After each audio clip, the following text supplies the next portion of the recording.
Oi, Vitor. Pelo menos um aí nessa live, hein? Dani entrando. Boa noite, gente. Que demais esse negócio da gente ver, né? É a primeira vez que eu tenho essa oportunidade. Tudo bem? Olha a família aí, minha irmã. Tudo bem, pessoal? Como é que vocês estão? Olá. Que bom que vocês reservaram esse tempinho para estar aqui. Isso é muito legal, muito importante, gente. A minha irmã aí falando boa noite, professora. Pode falar boa noite, irmã. Que bom, gente. Que bom que vocês estão aqui. Olha, todo mundo pontual. Muito bom poder interagir e ver, né? Da última que não sei se todo mundo participou, esteve aqui presente. Todo mundo me ouve bem? Resolvi colocar aqui o fone porque eu acho que o áudio fica melhor.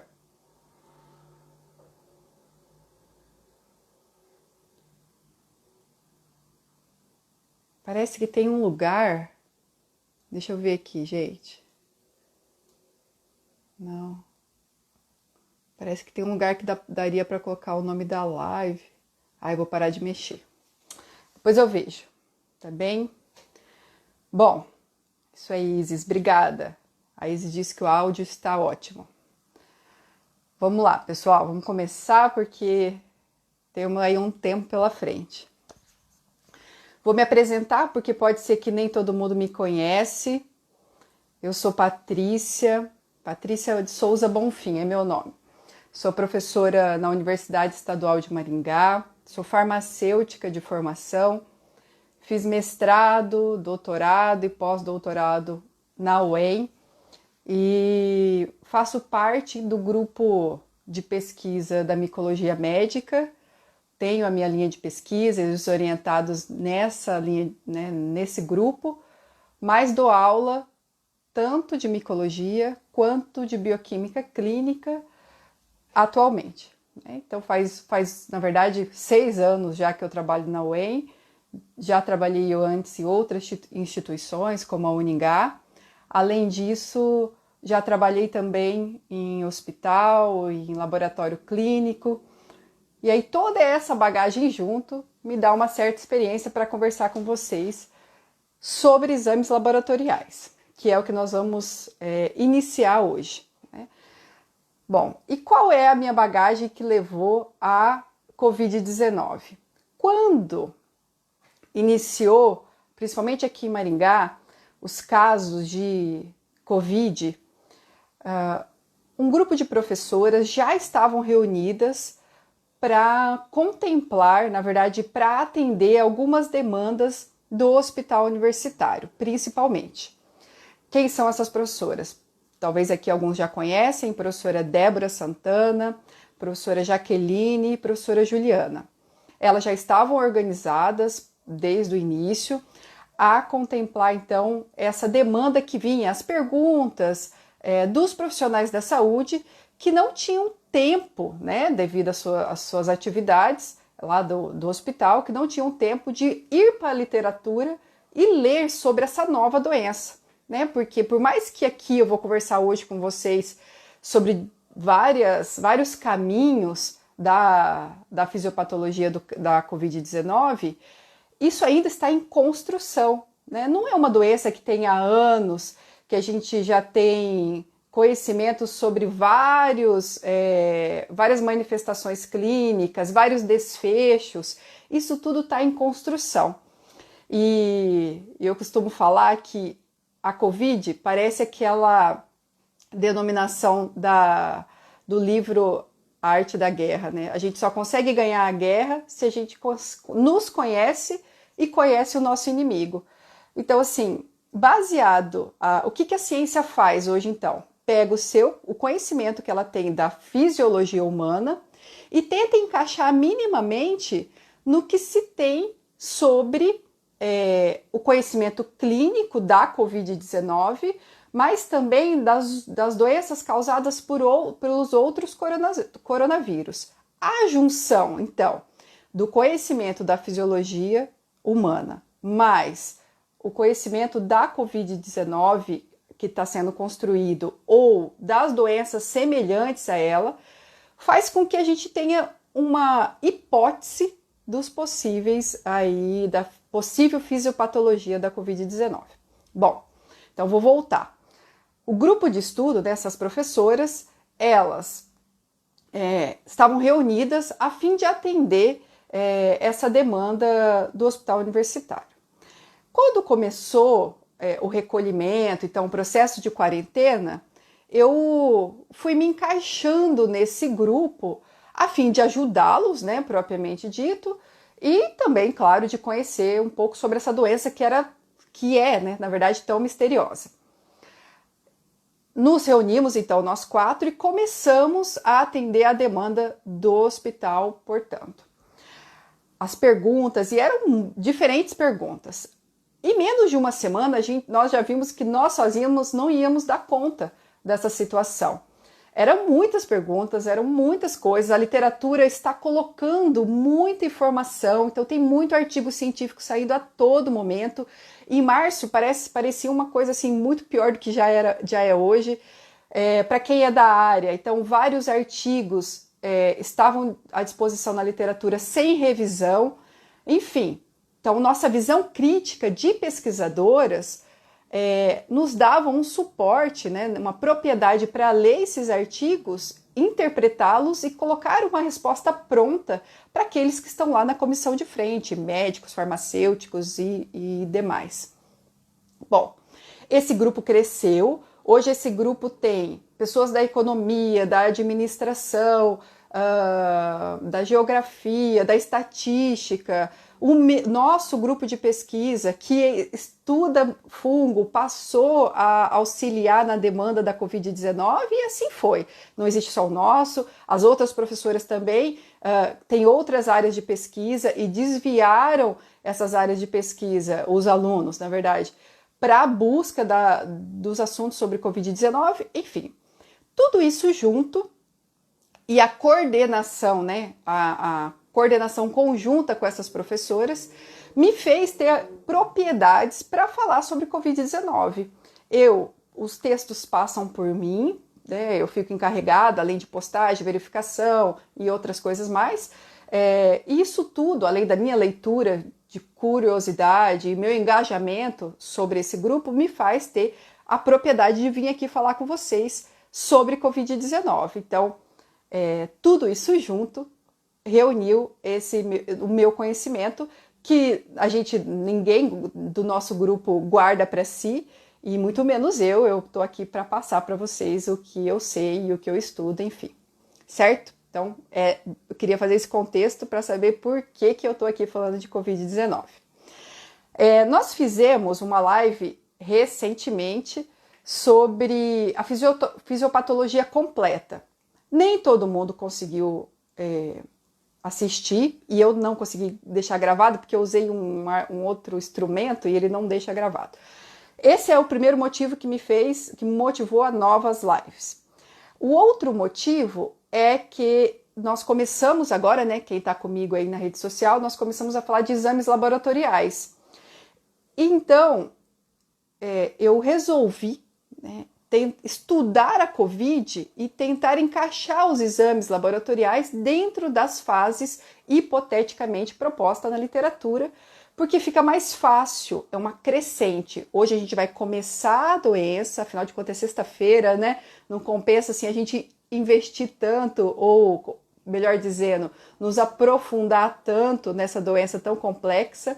Então nós vamos a fase inicial, que é a fase 1, hoje nós vamos discutir. E depois nós vamos numa crescente nas outras lives, anotem aí na sua agenda, e vocês vão vendo a progressão da doença, inclusive, tá bem?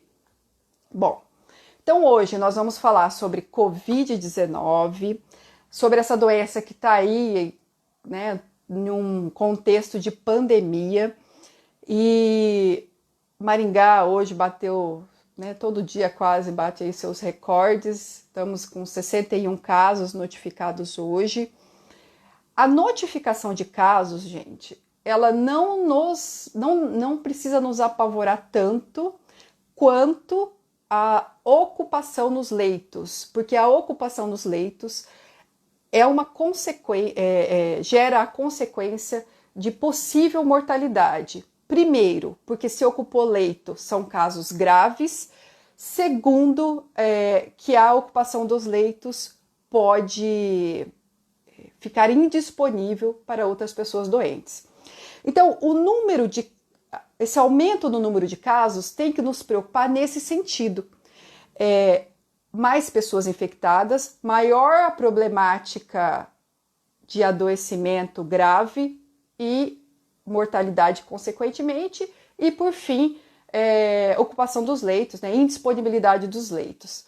Por que eu disse assim que o número de casos ele não nos deve preocupar tanto? Porque eles vão acontecer, ainda mais com as liberações e com as pessoas não respeitando a quarentena, né, o recolhimento de forma adequada, o uso de máscaras e todas as variáveis aí que a gente poderia colocar.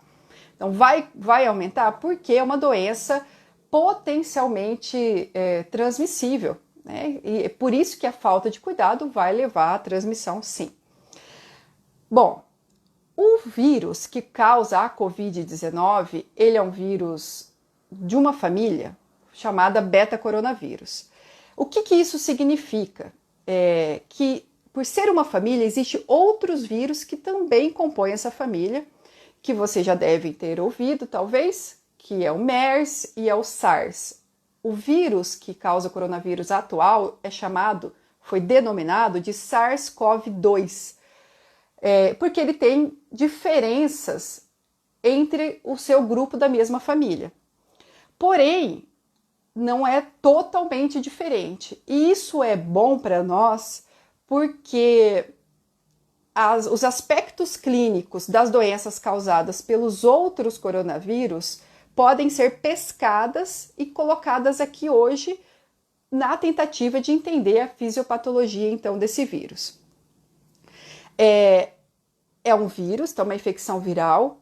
Toda infecção viral vai ter a internalização desse vírus na célula. O vírus é um ser intracelular obrigatório, aí por definição básica. Quais células são primeiramente acometidas? Classicamente, a gente sabe que a COVID é uma doença respiratória, então o trato respiratório é o primeiro a ser acometido e o trato respiratório inferior, que são os pulmões. Quer dizer, a pessoa aspira, né, inspira, na verdade, esse vírus através do contato com outras pessoas e daí, então, da importância do distanciamento, do uso de máscara, da higiene, etc. Bom, uma vez que esse vírus encontra as nossas células, para adentrar, ele precisa de um que a gente chama de receptor celular.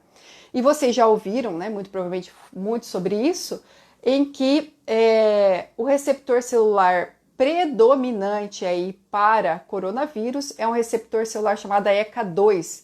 Na verdade, é o receptor da enzima ECA2, que é uma enzima que está presente naturalmente no nosso organismo. Ela faz parte lá de um metabolismo, controle da pressão arterial e etc. Não veio ao caso hoje. Mas esse receptor, que é para uma enzima própria do nosso organismo, também serve para o receptor de superfície do vírus. Poxa vida, né? É assim que acontece. Aí eu vou passar algumas imagens aqui para vocês, porque professora que sou, não consigo falar sem mostrar alguma coisa. Eu fiz então uma dinâmica diferente. Peço que vocês virem o celular de vocês. Então, nós vamos aqui para a imagem. E aí, vamos lá. Como acontece, então, essa doença que nós estamos conversando aqui hoje? Falamos que ele precisa, o vírus, de um receptor. O tal receptor ECA2 é esse aqui, ó. Essa faixa é a membrana da nossa célula. Então, o vírus que tem as suas proteínas de superfície celular, são todas essas que eu estou circulando, ele se liga a esse receptor ECA2 para fazer a introdução, né, a internalização celular. Uma vez que ele faz essa internalização celular, ele se multiplica, ele usa, que a gente chama assim, ele usa a maquinaria da nossa célula para se multiplicar, ele engana a nossa célula. Ele se multiplica, sai da nossa célula e infecta outras e outras e outras células, e aí a infecção acontece. A princípio, a gente conhece que o vírus tem um tropismo. O que significa isso? Ele tem uma afinidade pelas células pulmonares, porque elas têm, por excelência, esse receptor, certo? Mas só essas células têm esse receptor? Quem dera se fosse assim. Hoje já conhece, quer dizer, já se conhecia, mas hoje está assim, mais evidenciado, que várias outras células do nosso organismo, dos nossos tecidos, possuem esse receptor ECA2. O que isso significa? Isso significa disponibilidade e possibilidades desse vírus entrar nas nossas células, certo? Hoje já conhece que não é também só esse receptor que permite a entrada do vírus na célula. Aí nos nossos posts da semana passada eu coloquei os fatores de risco e coloquei que existe um outro receptor que é bem expresso em pacientes diabéticos, em fumantes, em obesos, que favorece a entrada do vírus na célula. Quer dizer, abre as portas, né? Parece que essas pessoas têm mais portinhas para a entrada do vírus na célula, então, que é o receptor CD47, para aqueles que são da área. Mas onde está esses receptores, então? Pulmão, tecido cardíaco, endotélio vascular, no tecido cerebral, e acredita-se que, por ele estar no tecido cerebral, isso permite, então, que desenvolva algumas sintomatologias diferenciadas. Acho que vocês já ouviram aí alguém dizer que perde o olfato por não... como uma sintomatologia da Covid-19. E acredita-se que é a interferência do vírus lá nas células do sistema nervoso central que causa esse processo que se chama anosmia. Além disso, já tem alguns artigos trazendo síndromes causadas por essa infecção no tecido cerebral, como a síndrome de Guillain-Barré, que é uma perda aí de alguns movimentos, enfim, interferência na inervação como um todo. Tá, então o vírus entra na célula, esse receptor está em vários tecidos, e eu falo, gente, que isso é o ponto-chave para essa doença ser tão diferenciada assim. Porque ao longo da nossa agenda de lives, nós vamos ver o quanto esse vírus pode afetar diferentes tecidos. E um dos tecidos aí que é destaque para nós é o tecido gastrointestinal. Então tem um artigo que é bem legal e eu trouxe aqui para vocês, que fez essa imagem bem bonita, que é o recorte de diferentes partes do tecido. Fez uma biópsia de um paciente sabidamente infectado por Covid-19 e ele fez uma biópsia do esôfago, depois do estômago, do duodeno e do reto. Essa biópsia ele coloriu por uma técnica que a gente chama de microscopia de fluorescência e marcou o receptor,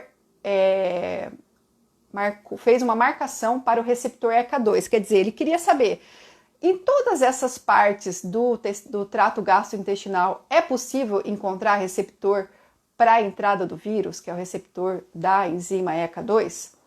Tudo que vocês verem colorido de verde significa presença do receptor. Então, ó, onde eu estou circulando, presença desse receptor. Nossa, então quer dizer que no estômago, no duodeno, no reto, todos têm receptor ECA2, menos no esôfago, não foi encontrado lá ainda, né? Provavelmente não tenha mesmo, pelo menos por essa técnica não foi possível. Depois, o que ele fez? Fez uma marcação para o vírus SARS-CoV-2 dessa pessoa que estava infectada. E aí o que ele viu? Que tudo que coloriu de amarelo também é a presença do vírus. No estômago, no duodeno e no reto. Olha que coincidência. total coincidência entre a presença do receptor e a presença do vírus.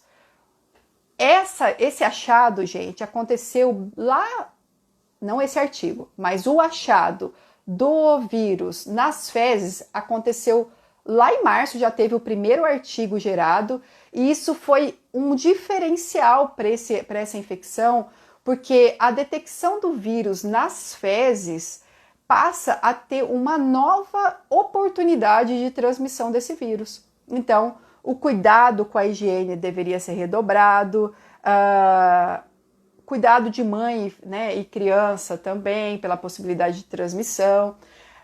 Esgotos passaram a ser verificados, houve uma preocupação diferente do que a gente estava somente acostumado com a transmissão respiratória. Além disso, alguns pacientes desenvolvem diarreia por ter Covid-19. E isso é uma sintomatologia diferenciada para uma doença respiratória e muito provavelmente esteja envolvida com a presença desse vírus aí no tecido do trato gastrointestinal. Bom, isso é uma novidade para essa doença e agora cada vez mais está sendo estudado. Qualquer pesquisa que tenha se gerado tem a procura do vírus nas fezes também. Além disso, gente, um dos artigos, até mais que um na verdade, teve a detecção do vírus nas fezes até 30 dias depois que o paciente já não teve mais os sintomas. Pasmem com isso. Quer dizer, a probabilidade dele transmitir o vírus nas fezes é mais prolongada do que a transmissão por via respiratória. Isso é bem importante e bem diferenciado aí no caso de SARS-CoV-2. Bom, uma vez que o vírus, vamos agora para as fases da doença, né? Ele entrou na célula, tem toda essa problemática do receptor, ótimo, legal. A partir tanto da sintomatologia clínica quanto dos exames laboratoriais, teve um artigo, que é esse aqui, que é muito legal, ele fez uma proposta, eu falo assim que é uma proposta didática e uma proposta hipotética, que a doença, a Covid-19, tem 3 fases. Por que é uma proposta didática e hipotética? Porque muito provavelmente lá o clínico com o seu paciente na beira do leito, em atendimento, ele não vai talvez conseguir fazer essa divisão bem certinha, né? Esse paciente está no estágio 1, esse está no estágio 2, estágio 3, quem dera se ele conseguisse isso. Mas como isso não é tão possível, os extremos é mais compreensível. Então, estágio 1 mais leve, depois a gente vai falar estágio 3 mais grave. Mas, enfim, didaticamente é muito legal a gente entender isso, porque várias confirmações da literatura apoiam essa hipótese das 3 fases. Então, por isso que eu resolvi trazê-las dessa forma para vocês. E hoje nós vamos nos concentrar na fase 1. De qualquer forma, vamos dar uma visão geral aí para quem não viu outra live e para quem está entrando agora. A doença tem 3 fases. Fase 1 significa a fase onde nós temos sintomas mais leves, quer dizer, é bem parecido com outras viroses ou influenza, doenças respiratórias. O paciente vai ter febre, talvez nem muito alta, tosse, que mais? Talvez um pouco de mialgia, enfim, fica as características de uma doença viral comum. A fase 2 é uma fase onde o paciente já começa a ter sintomas mais severos. É obrigatório ele vir para a fase 2? Não. Graças a Deus, a maioria vai ficar aqui, na fase 1. É uma fase onde alberga a maioria das pacientes, é uma fase onde ele tem uma probabilidade de cura mais alta. Entretanto, os pacientes que progridem para a fase 2, muito provavelmente eles vão sim para a fase 3. E aí a coisa começa a complicar.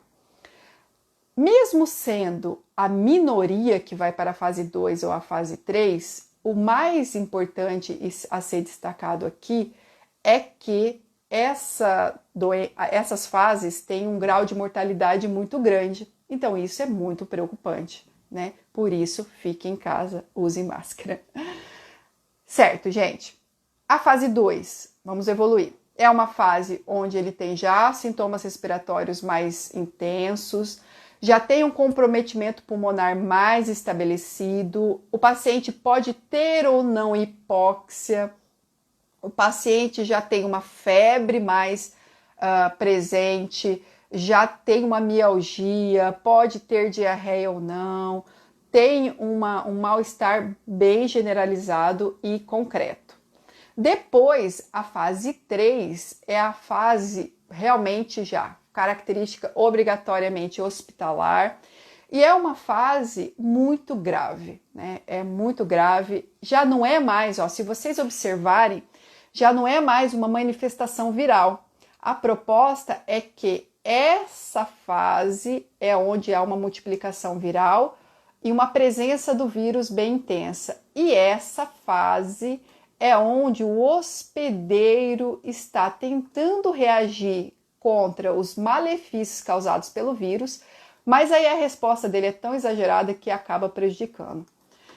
Gente, eu deixei esses 3 círculos propositalmente, porque eles podem ser interligados, como uma fase está parcialmente dentro da outra fase. Então, o paciente aqui tem 2 caminhos: ficar na fase 1 e regredir para a cura, ou evoluir para o estágio 2 e 3. Qual fase nós vamos ficar hoje? Fase 1. É uma fase, então, por excelência, de replicação viral, é uma fase de sintomatologia leve e é, então, o momento mais leve, considerando que é uma doença muito grave. Bom, essa fase é uma fase onde a gente tem esse padrãozinho aí de livro, de quem é da área, onde o vírus encontra o seu receptor, entra na célula carreada muito provavelmente por uma célula de defesa, aqui representado por um macrófago.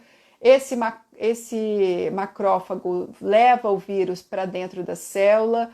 Outras células de defesa agem, como células linfócitos T. Então, linfócitos passam a agir. Isso é uma resposta normal. O que vai acontecer numa resposta normal? Há o bloqueio da replicação viral, esse vírus não replica dentro da célula, é contido então e paralisa por ali. Os vírus que conseguem sair das células ou os vírus que estão querendo entrar nas células também podem ser bloqueados pelos anticorpos protetores aí presentes. Enfim, é uma situação controlada, né? Aqueles pacientes que permanecem na fase 1, eles até podem ter alguma sintomatologia mais grave. Eu quero dizer assim, gente, que nada é estático. Nada que é fisiológico no nosso organismo é estático. A Patrícia falou que vai acontecer isso e vai, pronto, acabou. Não. É, assim, possibilidades dos acontecimentos nessa fase 1. A maioria fica na fase 1, a maioria consegue conter essa infecção.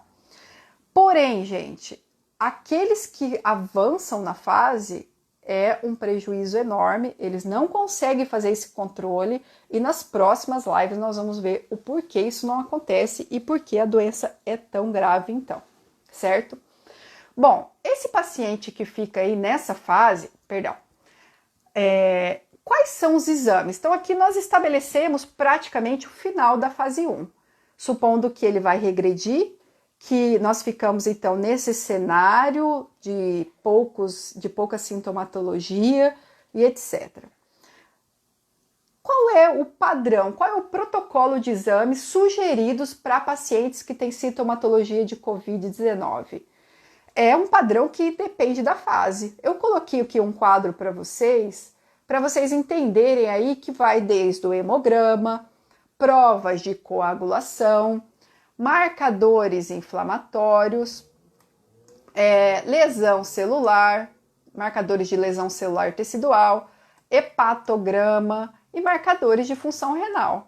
Quer dizer, isso vai ser praticamente um protocolo aí para qualquer paciente que tenha Covid-19. Pode ter mais exames que aqui? Claro, vai depender da disponibilidade do laboratório, do serviço de saúde. Pode ter menos? Pode também, enfim. Mas, de forma geral, esse vai ser os exames de acompanhamento, ok?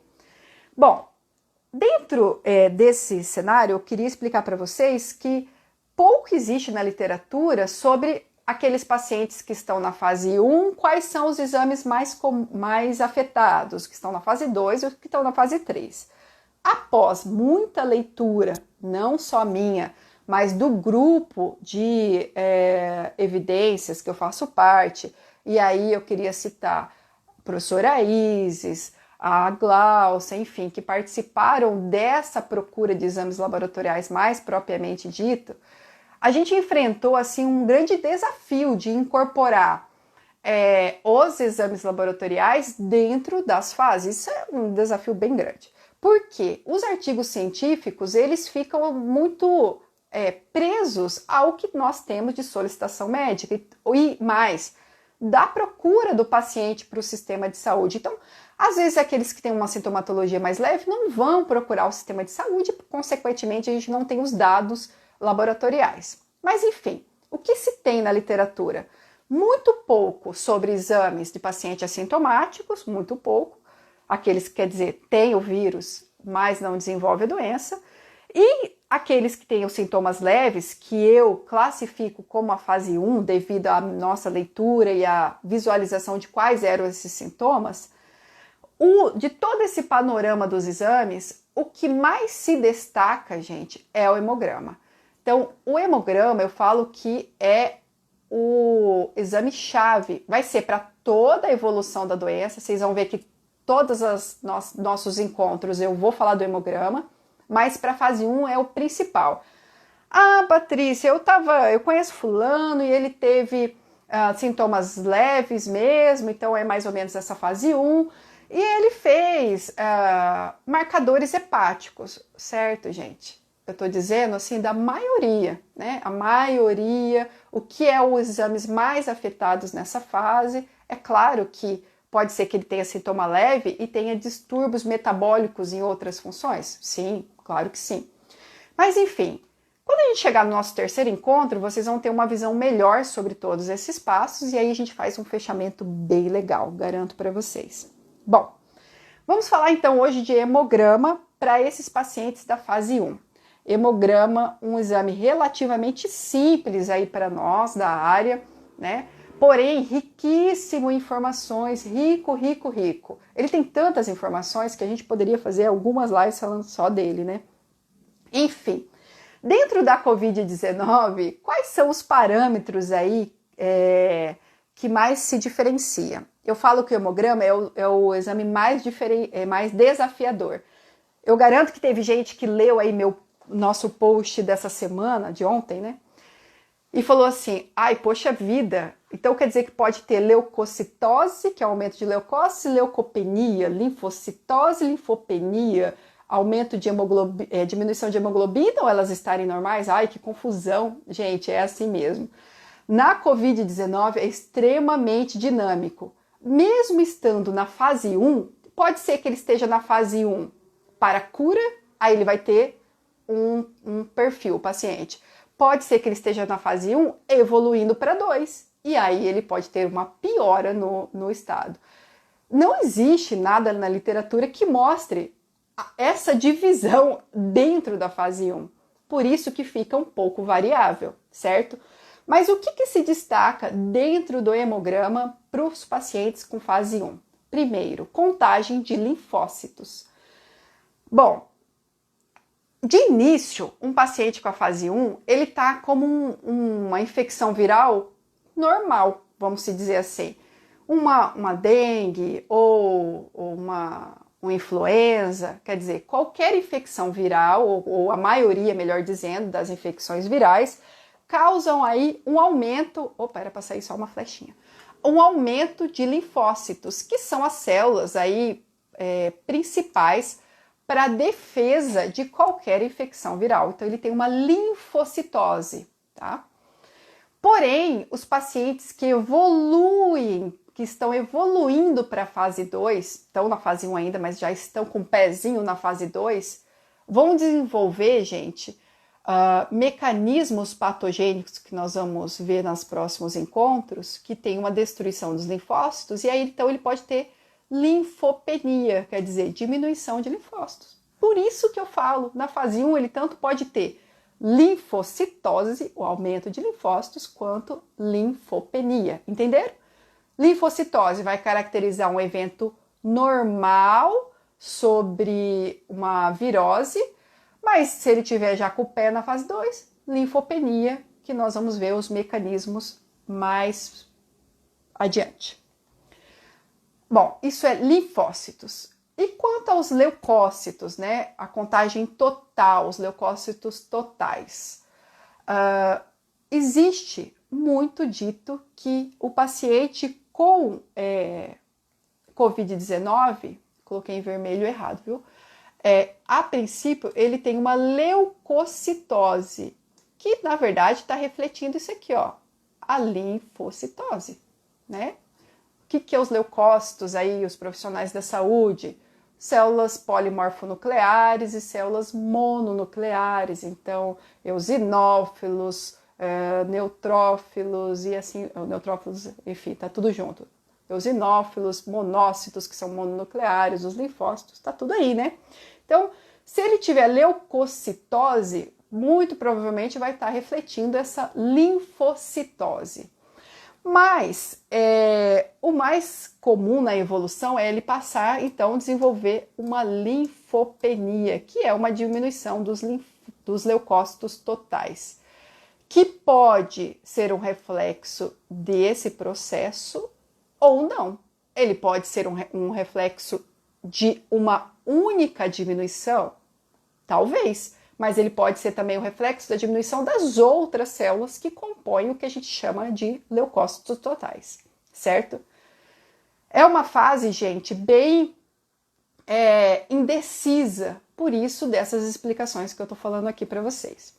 Se ele tiver leucocitose, também pode mostrar um estado de neutrofilia lá na contagem diferencial.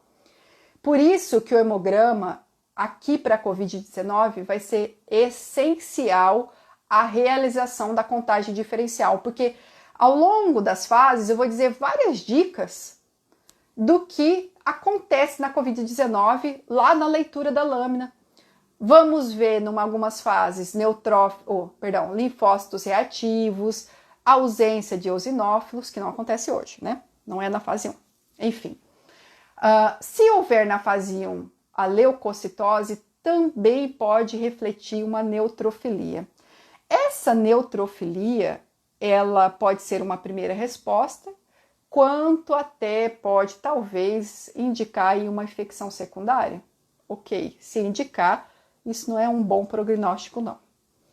Bom, então de linfócitos era isso aí que eu queria botar para vocês, que é o principal. Depois, hemoglobina.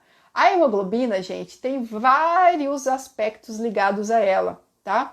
Mas o principal aqui hoje é que ela pode estar normal, quer dizer, não ser afetada por essa fase, ou estar diminuída.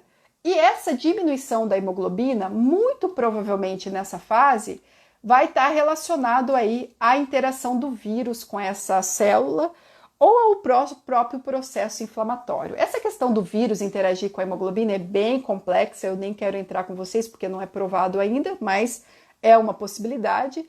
Mas o processo inflamatório como um todo pode levar aí, então, uma diminuição da hemoglobina e os pacientes começam a desenvolver um processo anêmico aí que pode evoluir nas outras fases. Fiquem atentos. E o último marcador, que é bem importante para o hemograma na Covid-19, são as plaquetas.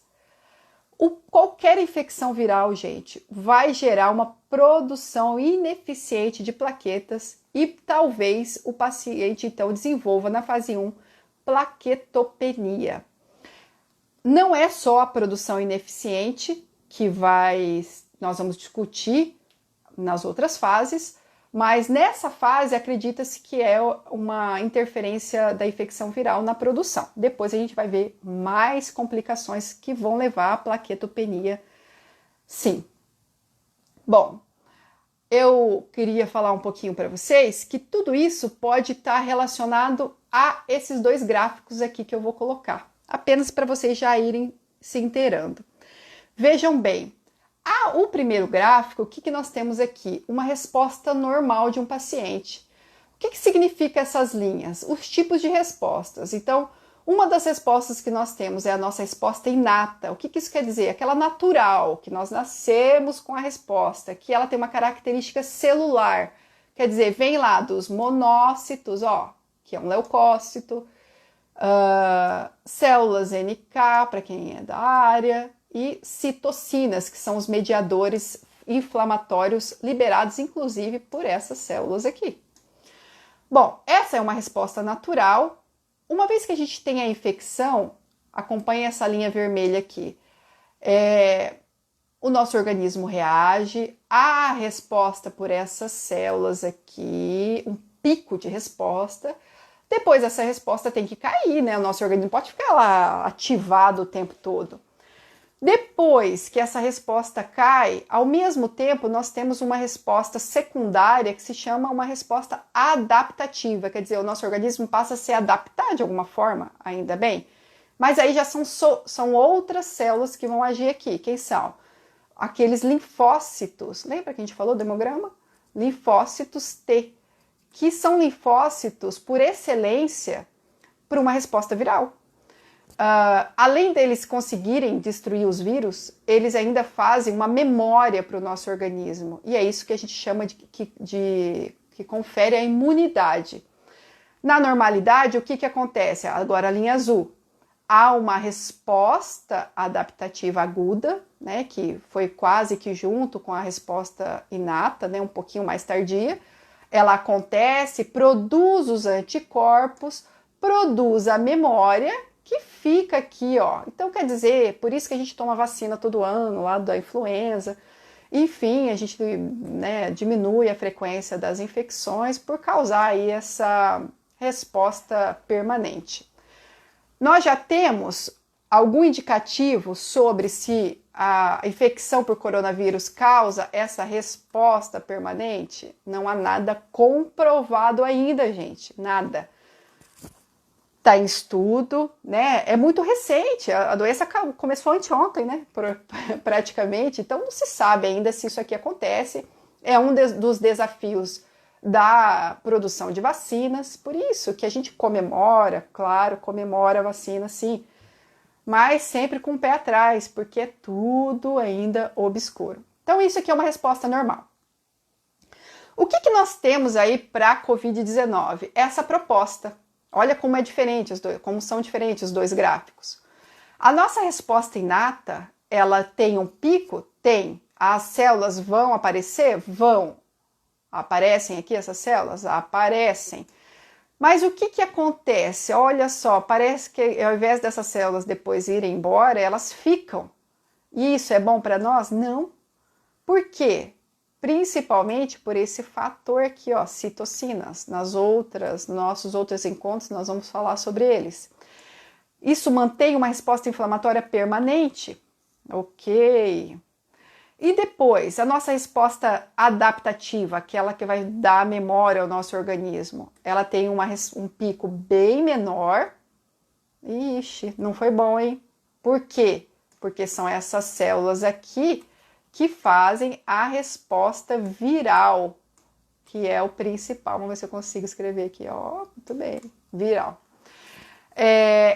O pico é bem menor e vai embora logo, não fica aparentemente. E o que é essa sombra amarela aqui? Isso aqui é o vírus, a presença do vírus. Vocês veem que nesse primeiro gráfico a sombra amarela fica, aliás, junto com as respostas, depois não permanece mais. E o que acontece no segundo gráfico? A resposta permanece. Vixe, que mal, né? Então, esse segundo gráfico, o gráfico B, é a nossa proposta, quer dizer, a nossa não, né? A dos autores desse artigo, aqui, que depois eu até posso passar para quem tem interesse, a proposta para a Covid-19 e por isso que ela vai evoluir da fase 1 para a fase 2 e para a fase 3, certo? Gente, então, era isso que eu queria colocar aqui hoje para vocês. Estamos com um tempinho ainda, vou ligar a luz, vou mudar aqui, mudar a câmera. E, enfim, hoje então a nossa discussão foi sobre fase 1 da Covid-19, fase mais branda. Nós temos aí um perfil laboratorial talvez mais controlado, porém mais duvidoso. Repito, ai, Patrícia, eu conheço alguém que teve sintomas leves e teve alterações hepáticas. Provavelmente talvez ele já esteja até evoluindo para a fase 2, não sei. Tudo é muito particular nessa fase, tudo é muito individualizado, tá, gente? Não sei se existe alguma dúvida para vocês agora. Estou passando aqui para ver. Talvez não, né, gente? Mas enfim, se tiver alguma dúvida, deixe aqui ou pode fazer depois para mim. É legal quando coloca, porque eu já faço bastante gente me procura no direct e é legal quando coloca lá no post, porque eu já respondo e pode ser dúvidas de mais pessoas, mas eu que sou professora, eu sei como é que é, às vezes nem todo mundo quer. Porém, a gente acaba ajudando. Uma dúvida nunca é boba, né? Sempre pode ser importante e pode ser a dúvida do outro, enfim, eu respondo uma e respondo mais gente. Certo, pessoal? Nosso tempo está finalizando. Foi muito bom estar aqui com vocês, gostei muito.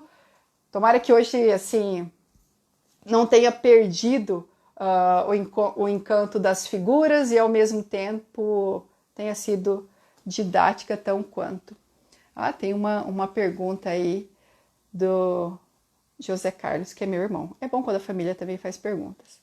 Na primeira fase, pode não sentir cheiro ou sabor?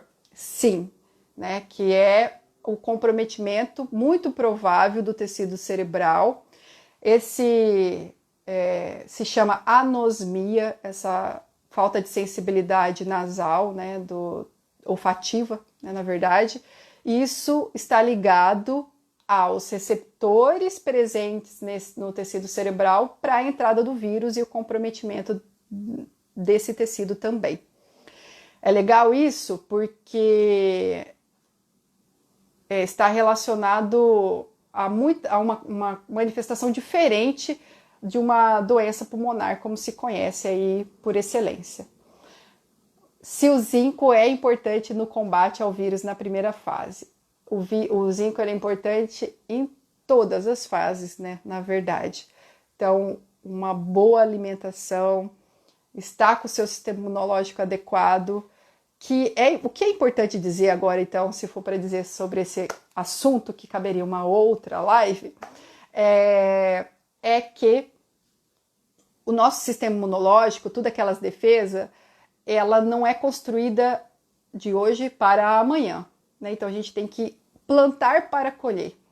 Por isso que nós farmacêuticos temos uma preocupação muito grande com a urgência das pessoas irem na farmácia, comprarem diferentes medicamentos, porque, e quando a gente fala do zinco, da vitamina D ou qualquer outro nesse aspecto, a gente diz de uma construção. Por isso que a gente tem que manter sempre uma boa alimentação, atividade física, etc., para que a gente construa hoje, plante hoje para colher depois, né? E tá com o sistema imunológico ok. Mas respondendo a sua pergunta, Geniva, sim, o zinco ele é importante, na verdade, em todas as fases, interage, impede um pouco essa ligação do vírus aí com o receptor e é uma dos auxílios, além do que o zinco está presente lá na resposta inflamatória, no desempenho dessas células que vocês estão aprendendo e que já sabe, está relembrando, enfim. Deixa eu ver meu tempo aqui, gente, senão parece que o Instagram corta. Vamos lá. A OMS disse que pode sair a vacina esse ano. O que você acha sobre isso? Acho pouco provável. Acho pouco provável. Por que eu acho pouco provável?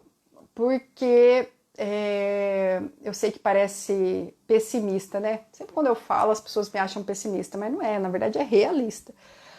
Até pode acontecer uma vacina em tão pouco tempo, mas vai ser bem inseguro.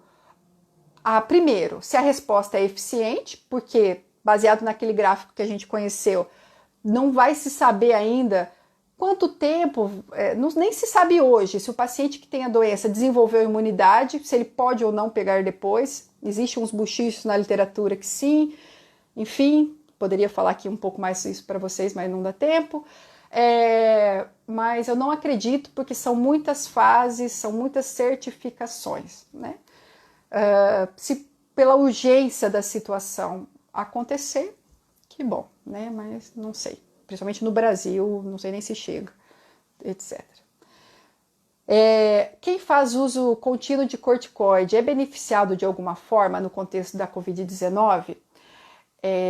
Olha, sabe que me fizeram essa pergunta ontem?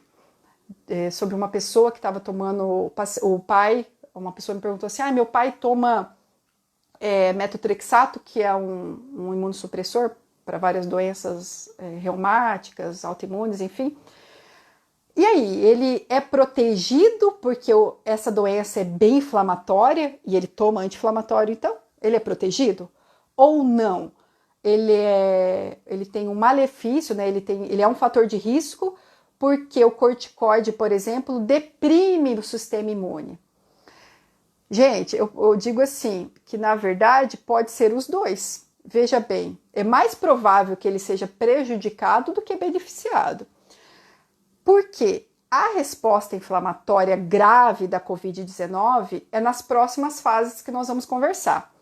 Agora, na fase 1, que é a fase de hoje, o nosso organismo precisa estar totalmente ativo, potente, com as células, né, linfócitos T agindo, gerando anticorpos, gerando mediadores, recrutando células.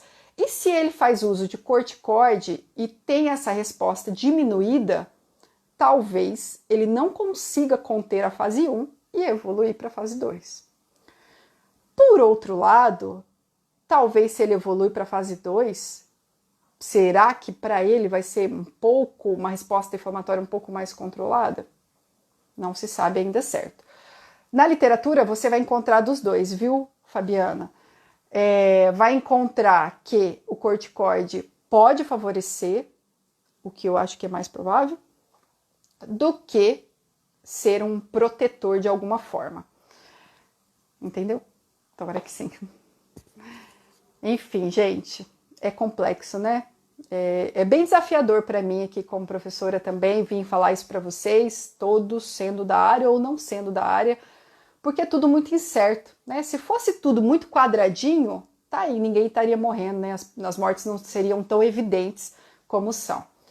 Por isso que eu fico tão irritada quando às vezes tem uma posição muito firme, que é isso que vai sarar, que é aquilo que é importante, que um tal medicamento é essencial. Não é, porque a gente não tem um parâmetro exato sobre qual fase o paciente está. Aqui é uma explicação didática e que muito é se apegado a isso, mas que não necessariamente vai ser possível, né, clinicamente de diferenciar. Né? É bem compreensível nós entendermos os extremos, fase 1 e fase 3, mas enfim, pode ser que ele esteja 1 evoluindo para 2, então é difícil. Tá bem, pessoal? Então acho que vou terminar, certo? Quero agradecer muito vocês, muito mesmo.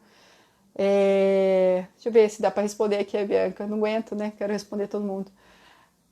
É um questionamento. No segundo gráfico, onde mostra as respostas imunológicas, já se considera toda a evolução da doença? Já. Eu fiz um panorama assim para a gente enxergar os próximos passos que nós vamos discutir. Nós vamos falar bem melhor sobre eles depois, mas aqui era para vocês terem uma noção.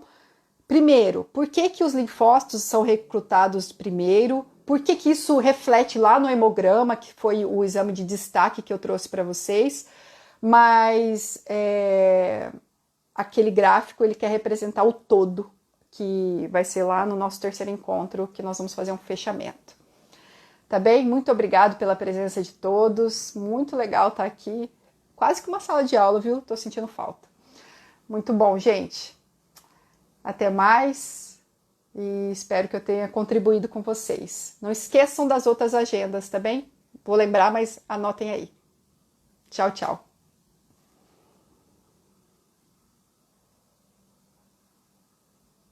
Eita, e agora, hein? Como que faz? Aqui.